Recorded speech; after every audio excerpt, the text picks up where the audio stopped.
BSE limited का ये share 2711 रुपये के ऊपर आ चुका है। तो वीडियो को पूरा देखिए, इसकी प्राइस क्यों बढ़ी है वो मैं आपको बताऊंगा, और अभी इसके अंदर इन्वेस्ट करना योग्य है या नहीं वो भी मैं आपको बताऊंगा। तो कैसे एनालाइज करना है वो मैं आपको बताऊंगा, तो वीडियो को पूरा देखिए। अगर किसी भी स्टॉक की कंप्लीट इन्फॉर्मेशन आपको चाहिए तो कमेंट में उस स्टॉक का नाम लिख दीजिए, मैं उस पर भी वीडियो बना दूंगा। यहाँ पर देखिए, इसका ऑल टाइम ओपन किया तो 2023 के बाद इसकी प्राइस 200 से 2700 रुपीज़ तक पहुँची है। तो यहाँ पर काफ़ी अच्छी तेज़ी देखने को मिली है, लेकिन प्राइस अगर बहुत तेज़ी से बढ़ती है तो कभी तो उसकी प्राइस कम भी होती है।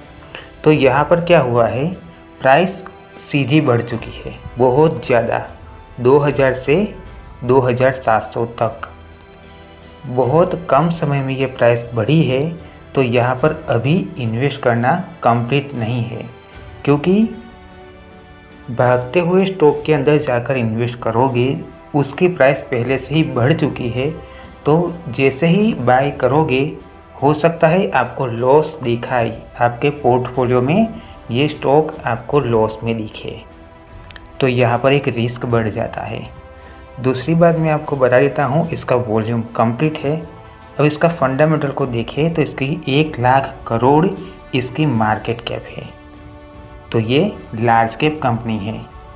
पी रेशियो 84.35, ये बहुत ज़्यादा है। तो यहाँ पर इन्वेस्ट अभी करोगे तो आपको लॉस भी हो सकता है, कोई कह नहीं सकता अभी, क्योंकि ये BSE लिमिटेड का स्टॉक है तो कह नहीं सकते। लेकिन स्टॉक की प्राइस बहुत बढ़ चुकी है और अब इसके अंदर इन्वेस्ट करोगे तो प्राइस अगर यहाँ से कम होती है तो आपको लॉस दिखाना शुरू कर देगा। ROE कंप्लीट है। EPS देखिए 32 रुपये, अर्निंग पर शेयर इसका 32 रुपये है, मतलब कि एक शेयर बाय करोगे तो 32 रुपये का प्रॉफिट हो सकता है। लेकिन प्राइस कितनी है, 2700 से ऊपर प्राइस है। तो यहाँ पर 2700 रुपये एक शेयर के पीछे इन्वेस्ट करोगे तो आपको 32 रुपये का प्रॉफिट हो सकता है।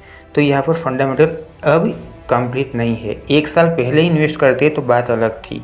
अब इसकी प्राइस क्यों बढ़ी है, डिमांड की वजह से बढ़ी है। देखिए, रेवेन्यू कंप्लीट जनरेट किया है, प्रॉफिट में ही है कंपनी, इनके नॉन करंट एसेट्स भी कंप्लीट है।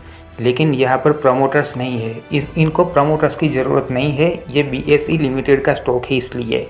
लेकिन यहाँ पर जो ये FII और DII है, ये लोग जब भी बाय करते हैं स्टॉक की डिमांड बढ़ती है। उसके बाद ये जो रिटेल है उसके अंदर ऑपरेटर्स भी हो सकते हैं, सिर्फ पब्लिक है ऐसा नहीं है, छोटे इन्वेस्टर है ऐसा नहीं है। यहाँ पर क्या है, ऑपरेटर्स जिनके पास करोड़ों रुपए है, 1000 करोड़ 2000 करोड़ भी हो सकता है, ये लोग भी पब्लिक के अंदर ही आते हैं।